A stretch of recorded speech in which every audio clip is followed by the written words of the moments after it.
రాష్ట్ర మానవ హక్కుల కమిషన్. అసలు హక్కులు అంటే ఏమిటి? హక్కు అనగా అవకాశము, హక్కులు అనగా అధికారం కలిగి ఉండటం. ఒక దేశం యొక్క గొప్పతనం ఎప్పుడు తెలుస్తుందంటే అది ఆ దేశంలో ఉన్నటువంటి ప్రజలకు కల్పించిన హక్కులపై ఆధారపడి ఉంటుంది.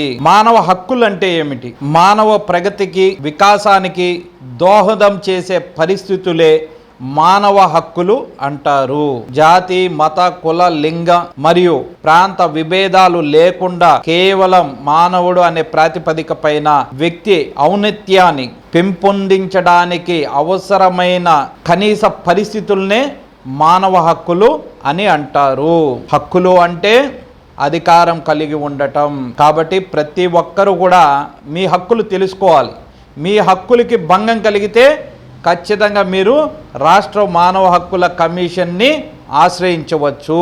అసలు ఈ హక్కులు ఎక్కడ ఉన్నాయి, ఈ హక్కులు అంటే ఏమిటి అనేది ఒకసారి తెలుసుకుందాం. భారత రాజ్యాంగంలో 3వ భాగంలో ప్రాథమిక హక్కుల్ని పొందుపరచడం జరిగింది. వాటిల్లో కొన్ని మనం ఇప్పుడు తెలుసుకుంటాం ఏమిటి అనేది. ముఖ్యంగా వాక్ స్వాతంత్రం, భావ ప్రకటన హక్కు, పని హక్కు, విశ్రాంతి పొందే హక్కు, మత స్వేచ్ఛ హక్కు, సామాజిక భద్రతా హక్కు, విద్యా హక్కు, జీవించే హక్కు, శాంతియుతంగా సమావేశాలు నిర్వహించుకునే హక్కు, సంస్థలను ఏర్పాటు చేసుకునే హక్కు, సంచార హక్కు, ఇవన్నీ కూడా భారత రాజ్యాంగంలో 3వ భాగంలో పొందుపరచడం జరిగింది. ఈ హక్కుల్లో మీకు ఎప్పుడైనా ఎక్కడైనా హక్కులు భంగం కలిగినప్పుడు ఖచ్చితంగా మీరు రాష్ట్ర మానవ హక్కుల కమిషన్లో ఫిర్యాదు చేయవచ్చు. ఖచ్చితంగా మీ హక్కులు భంగం కలిగిన దానికి అక్కడ మీకు న్యాయం జరుగుతుంది.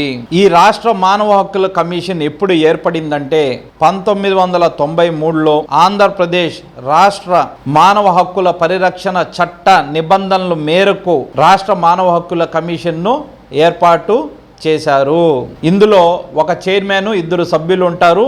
వీరిని రాష్ట్ర గవర్నరు నియమిస్తారు. రాష్ట్ర మానవ హక్కుల కమిషన్ చైర్మన్ మరియు సభ్యుల పదవీ కాలం అనేది 5 సంవత్సరాలు ఉంటుంది. రాష్ట్ర మానవ హక్కుల కమిషన్ చైర్మన్ నియమించబడే వ్యక్తి హైకోర్టు రిటైర్డ్ ప్రధాన న్యాయమూర్తి అయి ఉండాలి.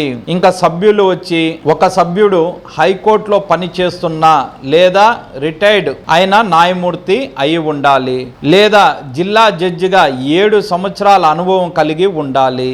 మరొక సభ్యుడు వచ్చి మానవ హక్కుల రంగంలో నిష్ణాతుడై ఉండాలి. ఈ యొక్క కమిషన్ చైర్మన్ సభ్యుల జీతభత్యాలు వచ్చి రాష్ట్ర గవర్నర్ గారు నిర్ణయిస్తారు. రాష్ట్ర మానవ హక్కుల కమిషన్ అధికార విధులు జాతీయ మానవ హక్కుల కమిషన్ అధికార విధులతో సమానంగా ఉంటాయి.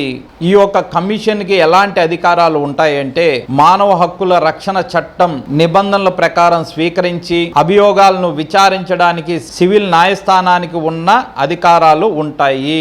అవి సాక్షుల్ని హాజరు కమ్మని ఆదేశాలు ఇవ్వడం, అవసరమైన అధికార పత్రాలను సేకరించడం, ప్రభుత్వ కార్యాలయాలు, న్యాయస్థానాలు నుంచి అధికార పత్రాలను స్వీకరించడం, సాక్ష్యాలను పత్రాలను పరిశీలించి సమన్లు జారీ చేయడం, ఇటువంటి అధికారాలు రాష్ట్ర మానవ హక్కుల కమిషన్ కి ఉంటాయి.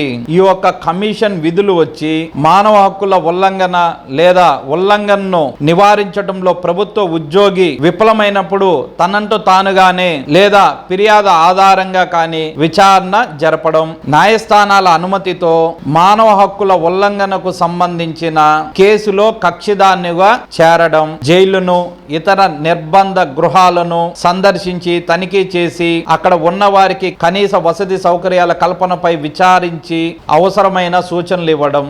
ఇలా రాష్ట్ర మానవ హక్కుల కమిషన్ అనేది మన కోసమే ఉన్నది.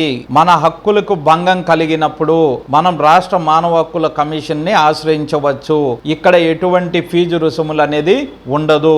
ఇక్కడ ఉచితంగానే మనం ఫిర్యాదు చేసి మన కేసుని అక్కడ నమోదు చేసుకొని ఎటువంటి అడ్వకేట్ సహాయం లేకుండా కూడా మీ కేసుని మీరే ఆర్గ్యూ చేసుకోవచ్చు.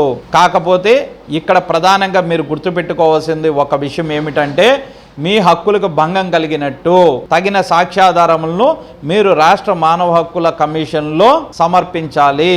అప్పుడే మీకు న్యాయం అనేది జరుగుతుంది. కాబట్టి ప్రతి ఒక్కరు కూడా చట్టాల మీద అవగాహన కలిగి ఉండండి, చట్టాలను తెలుసుకోండి.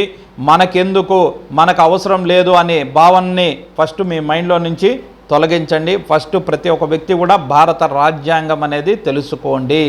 భారత రాజ్యాంగం నుంచే చట్టాలన్నీ కూడా పుట్టుకుని వచ్చాయి. కాబట్టి ఫస్ట్ మీరు భారత రాజ్యాంగం తెలుసుకోండి. ఈ భారత రాజ్యాంగంలోనే ప్రాథమిక హక్కులు అనేది ఉంటాయి. ఈ హక్కులకి భంగం కలిగితే ఖచ్చితంగా మీరు హైకోర్టుకు కూడా వెళ్ళవచ్చు. కాకపోతే హైకోర్టుకు వెళ్ళాలంటే డబ్బులు పెట్టుకోవాల్సి వస్తుంది. కాబట్టి మీకు రాష్ట్ర మానవ హక్కుల కమిషన్ ఉంది. అక్కడ ఎటువంటి డబ్బు లేకుండానే మీ కేసును మీరే వాదించుకొని మీరు న్యాయం పొందవచ్చు.